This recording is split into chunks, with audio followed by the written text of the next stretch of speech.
Hi everyone, it's Rax. I've been playing the new Path of Exile League for insane hours, having an absolute blast. And this is the league where you build up a town and you send out shipments for rewards.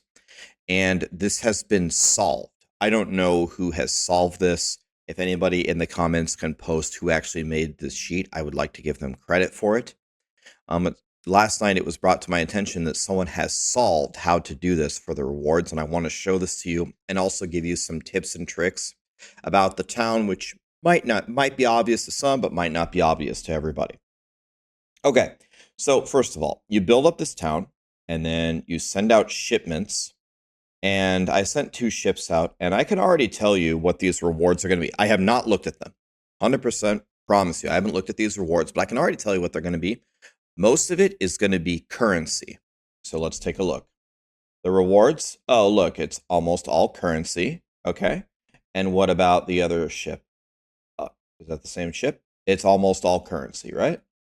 Okay, I guess we have to take all of these, excuse me, before we open the other one. All right, let's go back here. By the way, I've gotten multiple divines out of this already. Okay, so now we can see that we put that away. Let's go back over here and grab the rewards so we can see the other boat. And the other boat is all currency again.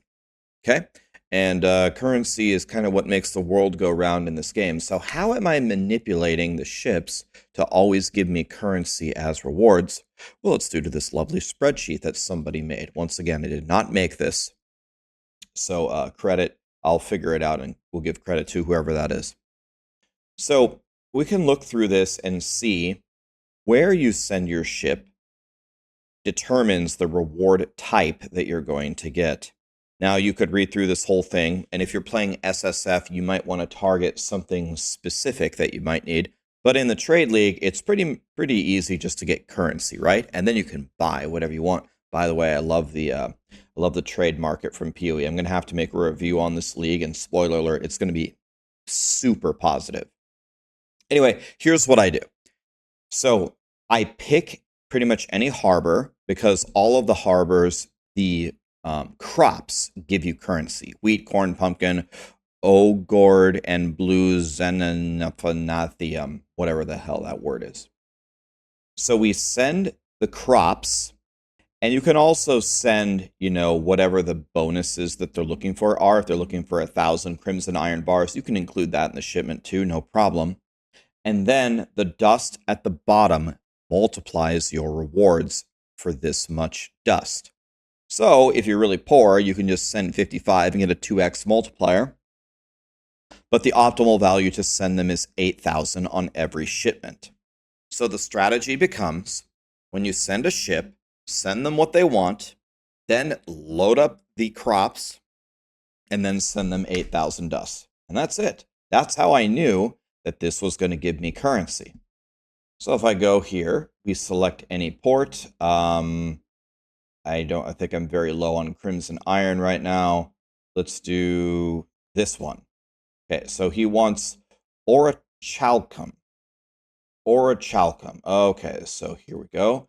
He wants 4,000 of it. Okay, well, I got 692 there.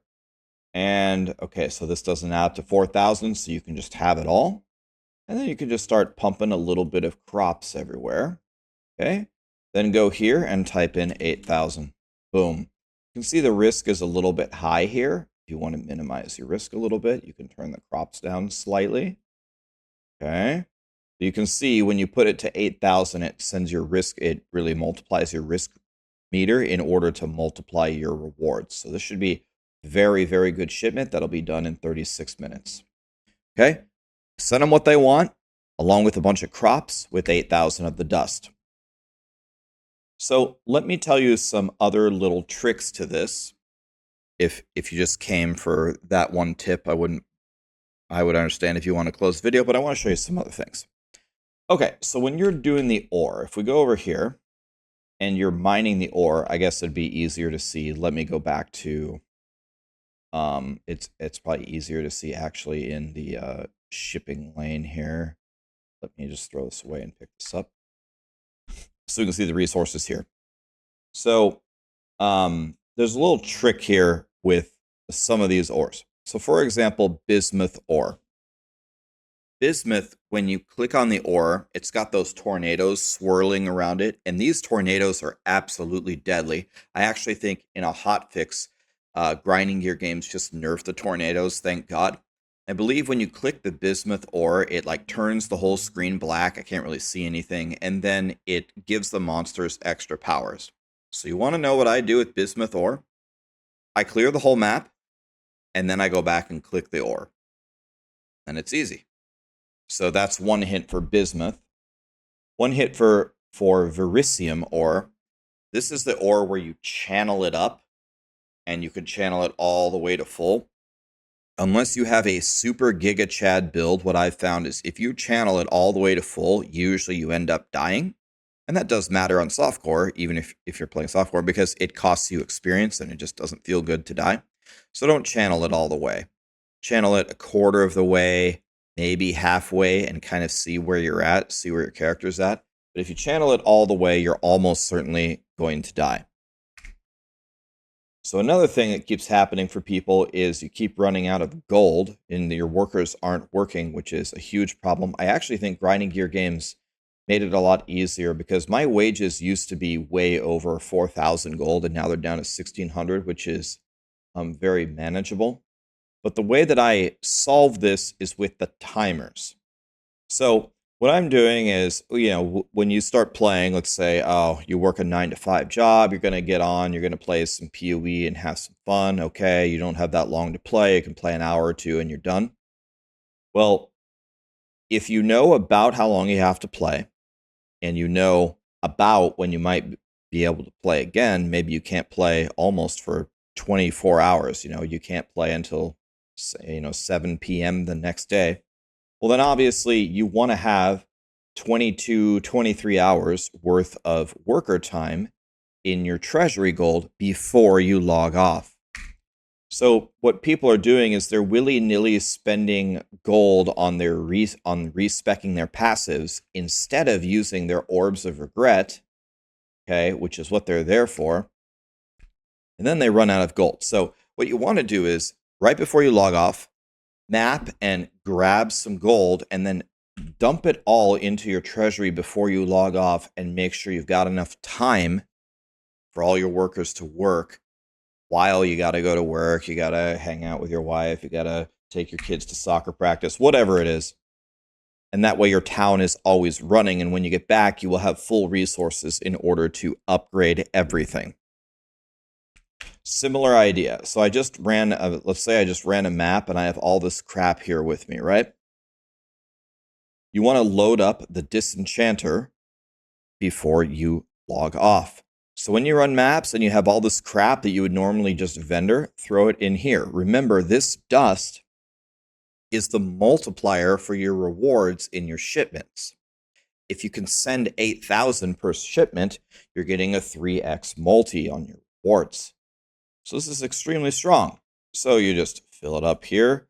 The last 2 or 3 maps that you get, whatever you get, just throw it in here. And you can see that he's going to be busy disenchanting for an hour and 29 minutes. Okay. And then one final thing, you might be wondering when you're going through the game, what's a better idea? So I have been pumping a lot of my resources into shipments. And it is true, I think I've gotten 3 or 4 divines so far from the shipments. But kind of like with any game like this, is it better to invest your resources in the town itself? Or is it better to go over to the shipment and spend it all for more currency? I think the answer is undoubtedly to spend it on the town. Keep upgrading your town everywhere. And then when it's really, really built up, then you can send out the mega shipments and get the most rewards possible. So, quick recap. On the ships, send what they're asking for with a bunch of crops with 8,000 dust for the highest rewards. If you can't send 8,000 dust, then send 55 for 2x rewards. Simple as that. Bismuth ore. Grab it at the end of your maps. For the V ore, whatever the hell it's called. Don't channel it all the way or you're going to die. Gold. Load up your town. Before you go to sleep, look at the timer. about when are you going to be able to play again? Well, you're going to be able to play again in 22 hours. Make sure you got 22 hours worth of gold. Dump stuff at the disenchanter. Make sure the tab is full of random yellows before you go to sleep. That way you can wake up and have all the dust to send on your shipment. And finally, invest in your town before you invest in the shipments. When your town is fully built up, then you can start printing the currency. Okay? So let me know if this helped you guys. I just wanted to... A lot of people have been asking me questions about the town. It's probably the thing I've gotten the most.